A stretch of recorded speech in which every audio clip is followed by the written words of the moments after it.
What's up guys, Kids Kicks here and welcome back to another episode of this Crystal Palace FIFA 16 career mode. Now we ended the last episode with a fantastic 3-0 win against Newcastle, thoroughly deserved, and we are hoping to continue that kind of form in the hope that it will push us right up into the European places, maybe even top 4.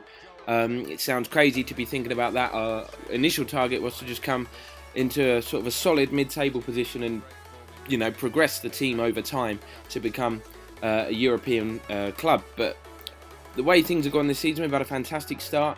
Too many draws for my liking, which happens a lot according to a lot of career mode YouTubers. On Legendary especially, it is increasingly difficult to score, with a lot of games ending 0-0 and even 1-0. But we're going to keep pushing on. Hopefully we can sort of get the hang of things, keep getting these victories and push our way into the European places. But we're going to play Everton here. Very tough fixture away at Goodison Park. They can beat anybody on their day, and as you can see, they're putting us under pressure right from the off. Just 15 minutes gone. They've already had a great chance. Aaron Lennon shooting wide here. Well, shooting wide earlier. It was Lukaku with that effort. It's well saved from McCarthy.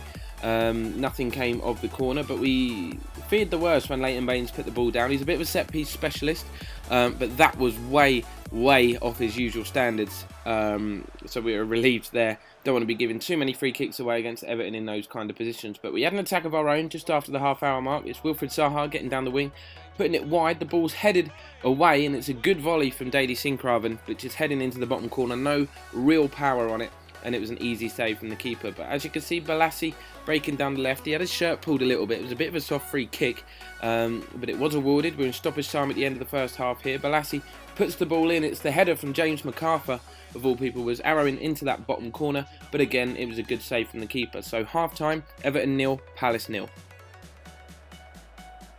So into the second half we go then, after a very evenly contested first half, and we actually start quite brightly. It's Wilfried Zaha finding space on the right hand side. He decides to play a perfect pass into the feet of Balassi. He manages to hold off his man and then squeeze the ball somehow from the tightest of angles into the bottom corner across the keeper to give us a 1-goal lead just after the hour mark. And as you can see, what a great finish it was.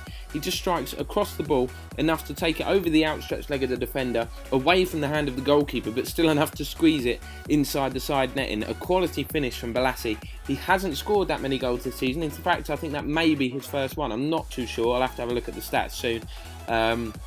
But yeah, really pleased to see him get on the score sheet. And then a few minutes after that, Daily Sinkgraven goes on a wonderful individual run and then smashes the ball in the top corner. And out of nowhere, out of a really what has been a quiet second half, very few chances, Sinkgraven gives us a 2-goal lead, and we are absolutely flying. Everton shell-shocked. They don't know what's hit them, and Sinkgraven on his weaker right foot, after some really good skill, really nice footwork, manages to smash it top corner. He's been a decent signing.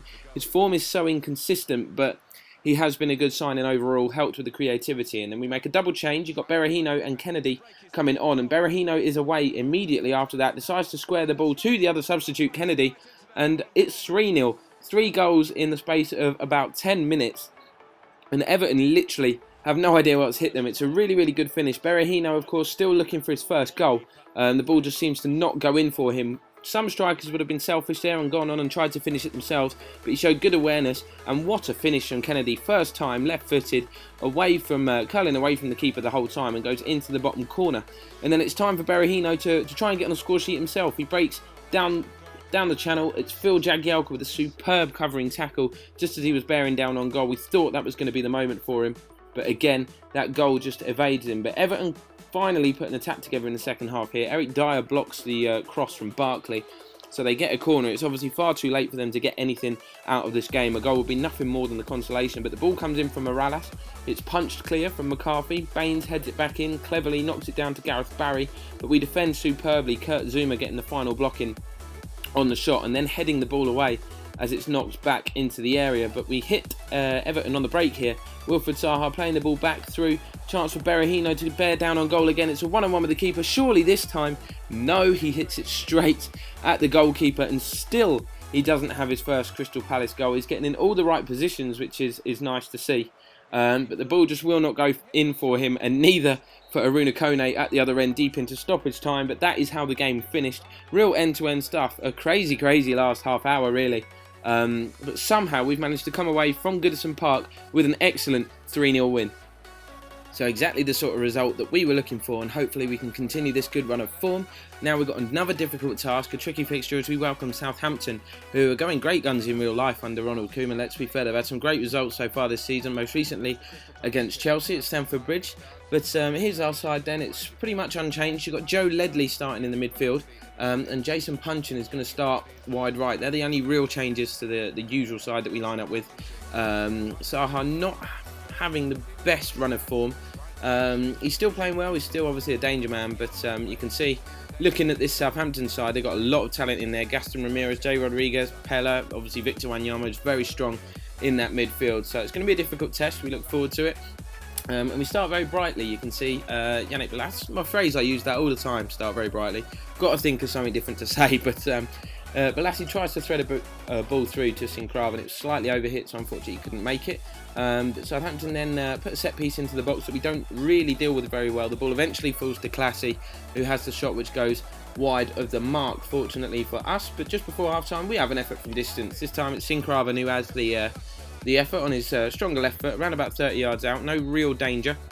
It's a good save from Stekelenburg, and he manages to palm it out of danger, and that's where the half-time whistle goes. So not the most entertaining of first halves. I'm not sure if EA have done this on purpose, but I've noticed that a lot of games end 0-0 at the end of the first period. I know in real life it's common for a game to be really, really tight up to half-time and then open up in the second half as both teams go for it. So I'm not sure if it's a conscious move from EA, but it certainly seems to be realistic if that's what what you want from a game. But Jamie Vardy there, you saw at the beginning of the second half, missing a fantastic opportunity.